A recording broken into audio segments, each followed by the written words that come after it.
identificar sinais de autismo no meu filho antes dos 3 anos.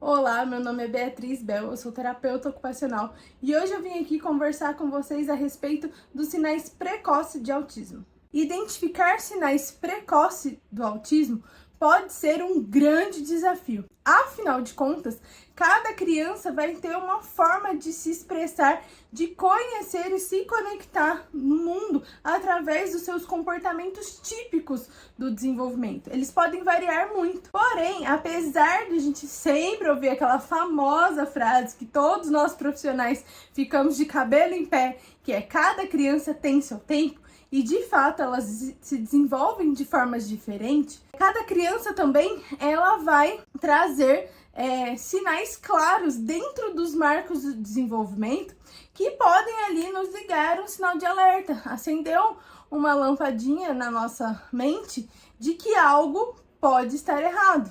E por que é tão importante identificar esses sinais de forma precoce? Para buscar ajuda de forma precoce. A ideia aqui não é que vocês fiquem neuróticos pensando que qualquer criança pode ter autismo, mas dentro do novo perfil, das novas estatísticas, que uma a cada 36 crianças pode ter o diagnóstico de autismo, é fundamental nós conhecermos esses sinais precoces para que esses sinais eles não passem desapercebidos e nós possamos então buscar ajuda o quanto antes. Uma questão fundamental antes de entrarmos nos sinais é que todo o diagnóstico ele deve ser feito por uma equipe multidisciplinar. Não é porque a criança pode apresentar um desses sinais que necessariamente ela tenha um diagnóstico, mas ele é um caminho para que nós possamos ligar esse alerta. E mesmo que ele não tenha um diagnóstico de autismo, por exemplo, pode ser que alguma coisa ali no desenvolvimento esteja em atraso.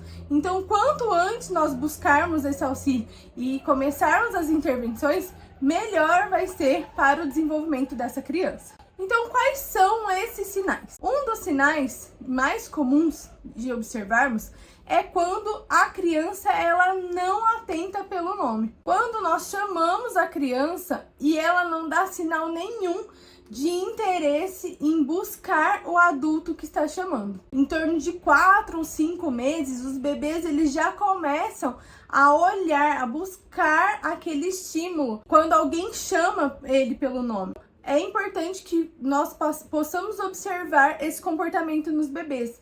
Se esse comportamento for constante, em todas as vezes que nós chamamos o bebê, ele nunca dá esse retorno, né? A partir desses 4 meses, já pode ser um sinal de alerta. Lembrando que o sinal isolado, ele não significa nada. Então, a partir dos 3 meses de idade, o bebê ele já passa a seguir o movimento dos pais a uma certa distância. E por volta ali dos 9, 11 meses, os bebês já desenvolvem essa capacidade de realmente seguir o olhar do adulto. Então, mais ou menos nessa faixa etária aí, nesse desenvolvimento, é importante a gente ficar de olho em como tem sido essa reciprocidade do bebê com as nossas interações. Outro sinal muito comum e que é um alerta, geralmente esse é o principal alerta que os pais se atentam a buscar ajuda, que é o atraso na linguagem.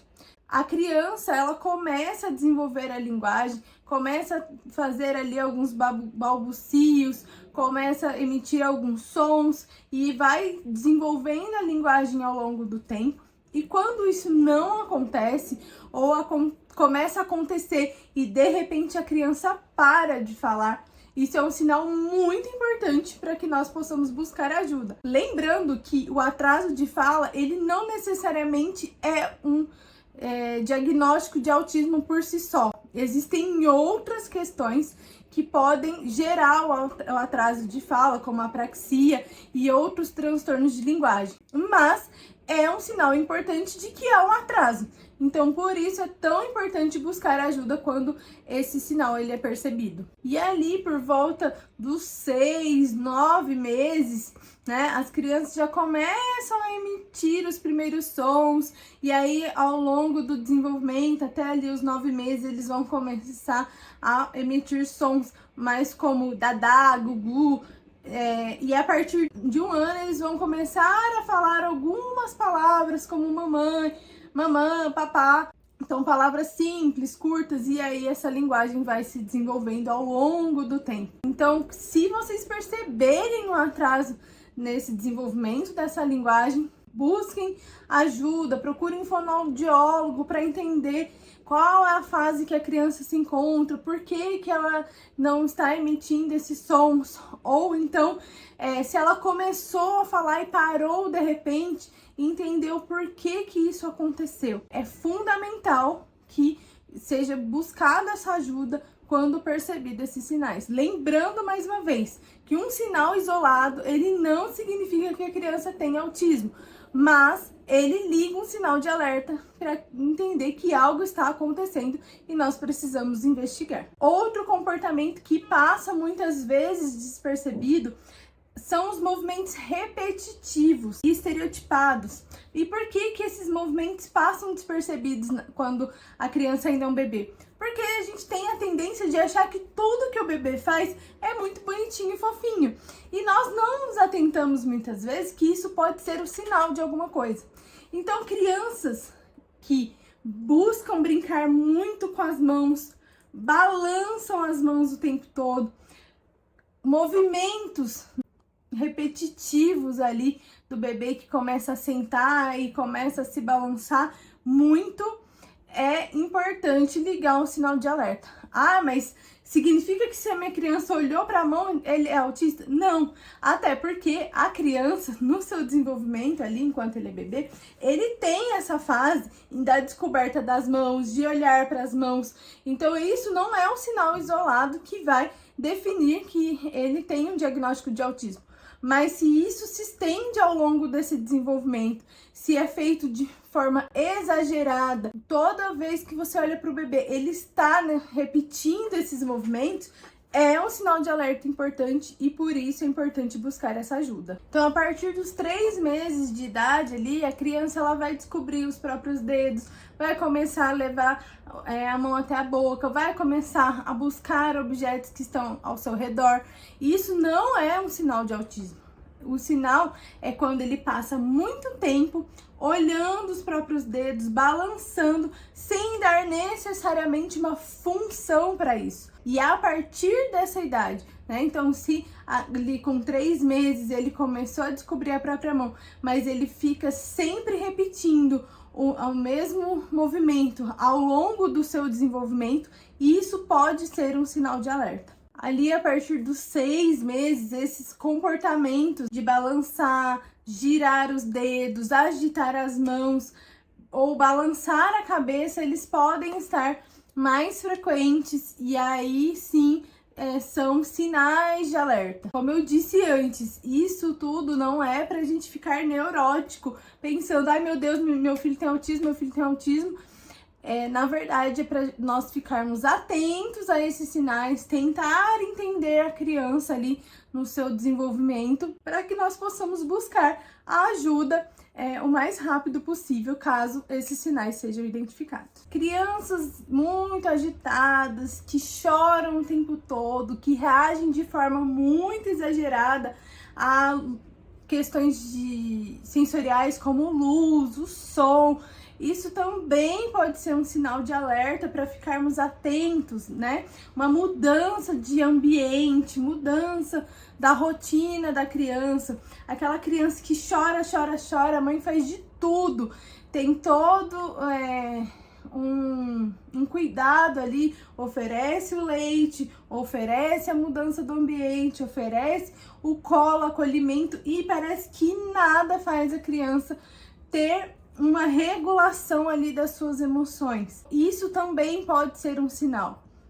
Claro que se a criança estiver doente, se houver um fator que justifique essa irritação, que justifique essa dificuldade da criança lidar, não necessariamente será um sinal. Mas se isso acontece por muito tempo, sem uma explicação, uma causa aparente, é importante a gente ligar o alerta e entender que isso pode ser também um dos sinais. E agora nós vamos pensar. Nós descobrimos tudo isso, percebemos que todos esses sinais aparecem na criança, e aí o que fazer a partir de então? Buscar ajuda profissional. Primeiramente, vocês vão buscar o pediatra, falar sobre as preocupações e procurar então a orientação e a avaliação de profissionais que são especialistas, especializados aí na área do autismo, como o neurologista, o neuropsicólogo, é fundamental nesse processo de avaliação. Um diálogo aberto e seguro. Por que buscar um profissional para ter esse diálogo? Porque muitas vezes, quando nós comentamos isso com pessoas da nossa família, com pessoas do nosso trabalho, com pessoas próximas, claro que ninguém vai querer dizer para você que, olha, realmente pode ser que seu filho tenha autismo. E nessa tentativa de consolar, de tentar mostrar o lado positivo, pode atrasar ainda mais a busca pelo diagnóstico. E por que o diagnóstico ele é tão importante? Eu, particularmente, não sou a favor e super defensora do diagnóstico por si só. Porque o diagnóstico ele não nos diz muita coisa. Mas buscar esse diagnóstico de forma precoce, ele nos ajuda a inserir a criança ali em um processo terapêutico. Então, mesmo que o diagnóstico ele não seja dado de primeiro momento, para poder investigar o que estão causando esses atrasos no desenvolvimento, a intervenção, iniciar as terapias de forma precoce é fundamental para o desenvolvimento da criança, pois é ali nos seus primeiros anos de vida que existe a neuroplasticidade cerebral, que existe essa consolidação do desenvolvimento, a aprendizagem, a poda neural, tudo acontece aí nesses primeiros anos de vida. Então, é a parte crucial do desenvolvimento. Então, quanto mais estimularmos nesses primeiros momentos de vida, maior a chance do desenvolvimento acontecer da maneira mais adequada. Ter esse diálogo de forma aberta, falar de todas as suas preocupações é fundamental para que a gente consiga encaixar as peças desse quebra-cabeça para trazer aquilo que é de melhor para a criança, de melhor resultado. Agora, se a gente fala isso com pessoas que muitas vezes não entendem, elas podem tentar amenizar a situação dizendo aquelas coisas como cada criança tem seu tempo, o meu vizinho falou com X anos de idade, mas com fulano de tal foi assim, e tudo isso pode causar conflitos internos ali dentro do coração de vocês, como mães e pais, e por isso é tão importante ter esse diálogo com pessoas que realmente possam entender e avaliar e ajudar vocês a investigarem todo esse processo. A busca por um suporte emocional, mais do que a busca por um diagnóstico, ela é essencial. Se vocês, pais, estão percebendo esses sinais e isso traz em vocês angústia, medo, dificuldades ali em lidar com essas questões, até dificuldades em como seguir as coisas do dia a dia, quais são os primeiros passos a se dar a partir disso, dessas desconfianças? Busquem ajuda profissional. Busquem um terapeuta para trabalhar com essas emoções. O suporte emocional, ele é essencial nesse primeiro momento, até para que se entenda o processo do diagnóstico, para que se entenda como são essas emoções, como isso vai impactar a rotina de vocês, não só da criança, a rotina entre o casal, quais as percepções da mãe, quais as percepções do pai a respeito desse diagnóstico. Isso é fundamental para ter um ambiente saudável para promover melhor esse desenvolvimento da criança. Se você gostou desse vídeo, não esqueça de compartilhar com outras pessoas que vocês acreditam que pode ajudar. Além disso, deixe sua curtida aqui, seu like no canal, ative o sininho para que você possa receber outros vídeos que vão ser publicados. E deixe nos comentários se vocês já perceberam alguns desses sinais, quais foram as estratégias que vocês buscaram para conseguirem aí lidar com tudo isso. Um abraço e até o próximo vídeo.